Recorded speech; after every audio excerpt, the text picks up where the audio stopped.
So yun mga boss, at dahil hindi tayo makapaniksay ngayon, hindi natin magamit yung ating ating pampana ng isda. So ngayon, gagawa tayo ngayon ng chamber ng ating ginagawang marble gun mga boss. Ang bala niya yung jolly ng ng MP lights. So gagawa tayo ng chamber mga boss. Hindi naman ito nagpapalayo mga boss sa boga, yung concept niya.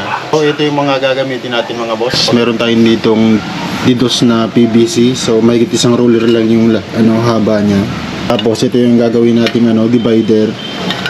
Yan, lata. So mas matibay ito mga boss kaysa dun sa PVC na ginagawa ating divider. So ito subok ko na ito sa boga mga boss. Pang matagalan talaga to. Kaya ito yung gagamitin natin. So dalawang divider lang siya. Kasi ito pandikit natin sa divider. So gagamit tayo ng clean out mga boss. Tapos igniter. Yung pantakip natin sa dulo mga boss. So bali nakukitan ko na siya. Tapos ito yung yung puta ng lata. Yan. Yan yung gagamitin natin. Tapos ito mga boss, para maging tatlo yung spark ng igniter nyo. Yan. Mag-add tayo ng dalawang mixing wire. Tapos ito connection ng igniter. Ayan. So una muna natin gagawin mga boss yung kanyang divider. So pagdudugsungin muna natin siya. So ganyan yung pagkakakabit niya. Yung malaki mga boss. Ayan, ganyan. So didikitan lang siya nito para matibay mga boss. Parang sa boga lang din.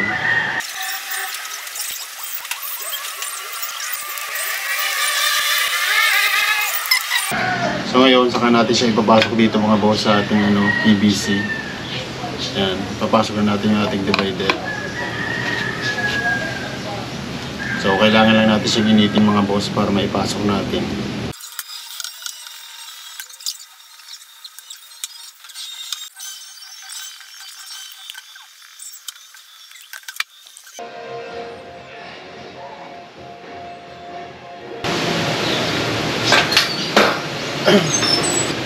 So, ang sunod natin yung kakabit mga boss. Yan. Lalagyan na natin siya dito ng takip. So, ito yung gagamitin natin. Yan. Tapos, ito, pangsara.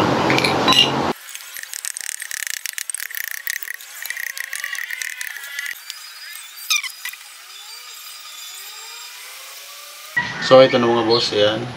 Lalagyan na natin ng takip. Yan. Ito yung ating divider sa loob. Ano natin gagawin mga boss? Yan. So lalagyan na natin dito yung ating clean out. So ikakabit na natin to. Yan. So hindi pa siya masyadong matibay mga boss, kaya lalagyan natin siya ng epoxy. So dito natin siya sa loob mga boss lalagyan.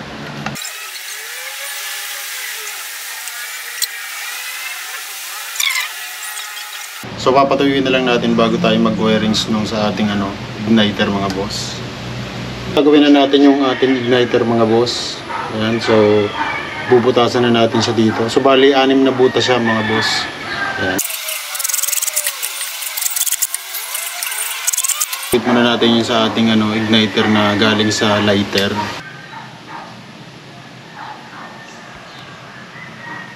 So ito naman yung susunod natin ikabit.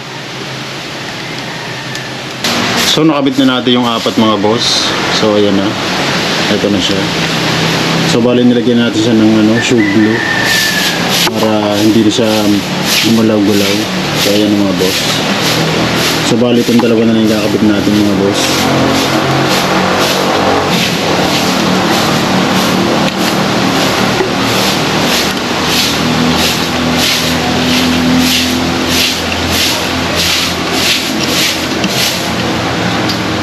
Yan ang nasa loob niyan mga boss. Ayan.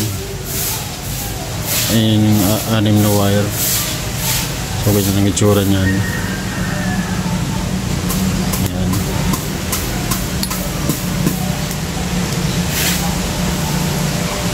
Ito yung pinaka natin. Pinagmumula ng supply mga boss. Ayan.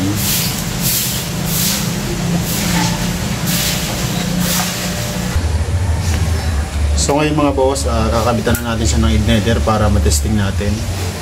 So ang gamit natin yung high voltage generator mga boss. Yan. So kakabit natin siya para matesting na dito.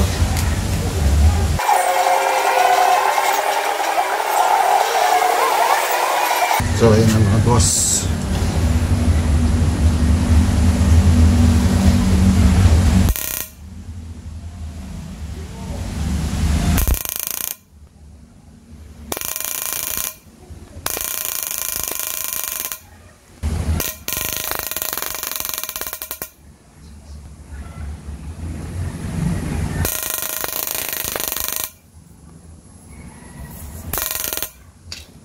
So madali lang naman itong gawin mga boss. Yan.